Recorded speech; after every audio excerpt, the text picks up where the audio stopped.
नमस्कार, मैं हूं प्रियंका और आप देख रहे हैं राष्ट्रीय जगत vision news. Chhattisgarh high court को बम से उड़ाने की धमकी मिलने के बाद हड़कंप मच गया।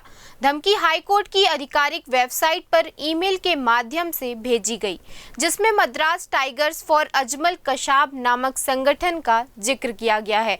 ईमेल में दावा किया गया है कि कोर्ट परिसर में अमोनियम सल्फर आधारित आईईडी लगाए गए हैं। ये धमकी भरा ईमेल अब्दुल नामक व्यक्ति की आईडी से भेजा गया है। मेल मिलते ही हाईकोर्ट प्रोटोकॉल अधिकारियों ने तुरंत पुलिस को सूचना दी, जिसके बाद बम स्क्वाड, स्निफर डॉग्स और सुरक्षा टीमों के साथ पूरे परिसर की तलाशी ली गई। राहत की बात ये रही कि तलाशी में कोई विस्फोटक सामग्री नहीं मिली।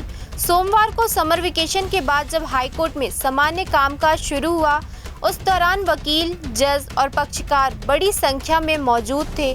दोपहर बाद वेबसाइट पर धमकी मिलने के बाद कोर्ट परिसर को एहतियातन खाली कराया गया।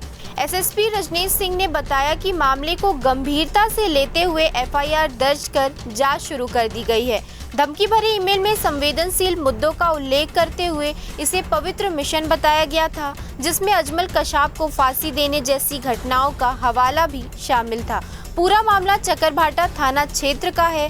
साइबर सेल और एटीएस की टीमें अब ईमेल की ट्रैकिंग में जुटी हैं और ये पता लगाने की कोशिश कर रही है कि मेल कहां से भेजा गया है और इसके पीछे किसका हाथ है। फिलहाल इस खबर में इतना ही। देश प्रदेश की खबरों से अपडेटेड रहने के लिए हमारे चैनल को सब्सक्राइब करें।